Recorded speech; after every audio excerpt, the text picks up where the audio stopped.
Hello everyone, and thanks for watching. This video is actually a radical revision of one of the pieces that I wrote earlier in the school year. That one was titled Lifelong Growth. And with this video, I aim to expand on the first piece and share some of my experiences and opinions, just in the hopes of making someone's day a little bit brighter.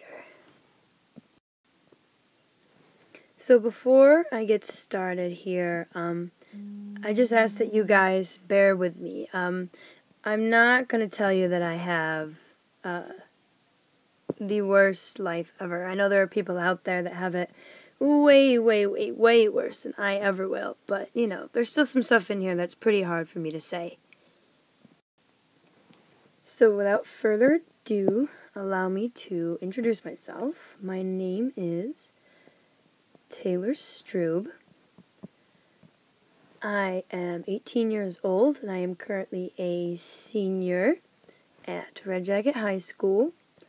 That right there might scare some people for the fact that they are watching a video right now by a teenager that is titled Growing Up. What could a kid possibly know about living a life? But I don't think it's fair to reduce a child to black and white, saying that their life isn't a full life. They haven't lived. There's some kids out there that were forced to grow up really quick, and I know that they certainly know what living's like. I wanted to start off with art. Art was my first love, something that I've always done, something that's always been there for me. You might have your best friend that's always there for you. Well, art was my shoulder to cry on. And ever since I was a little feather, for the longest time ever, I've known that creating beautiful things is exactly what I wanted to do with my life.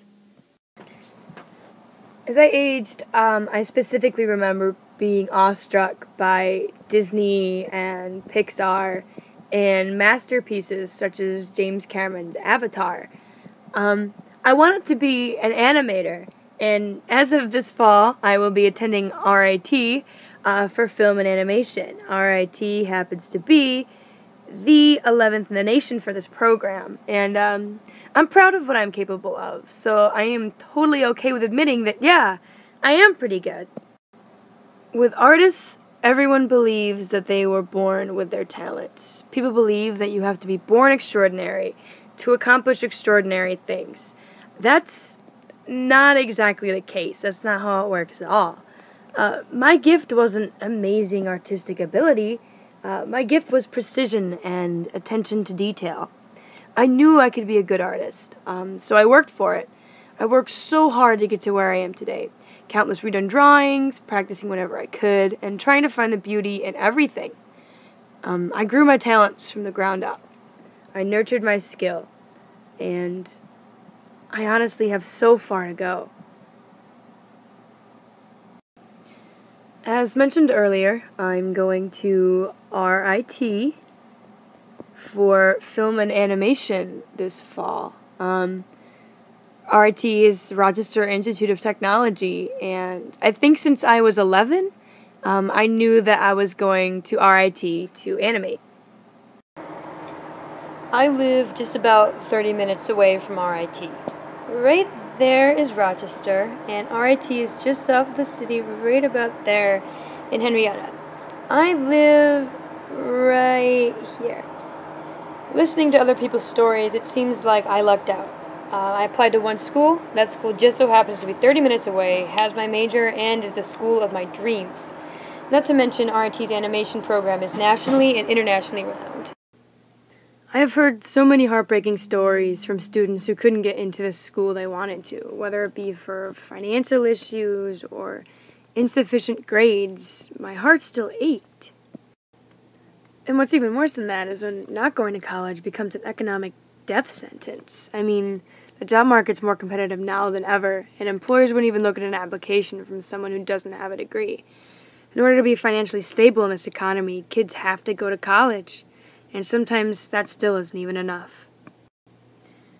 College is quickly becoming the only option, and I would never tell anyone that it's a bad idea to further their education, but sometimes college just isn't the right choice for that individual, and it's totally okay.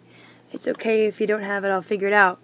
College is also very, very expensive. Here's a little chart of college tuitions in '72 in America. And I can tell you that currently not a lot has changed. I will be going to a 4-year private school, and I'll be paying right around in here in 2015.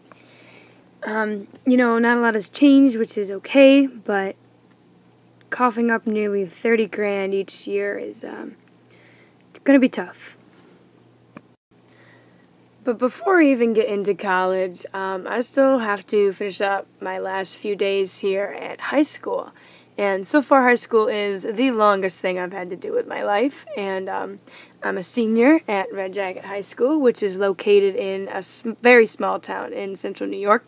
There's only 76 kids in my grade, and the class of 2014 only graduated 59.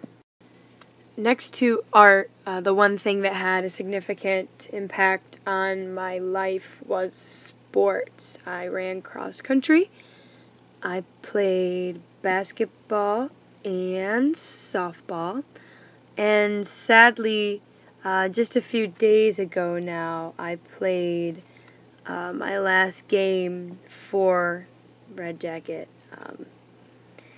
It was a tough loss, but it is what it is.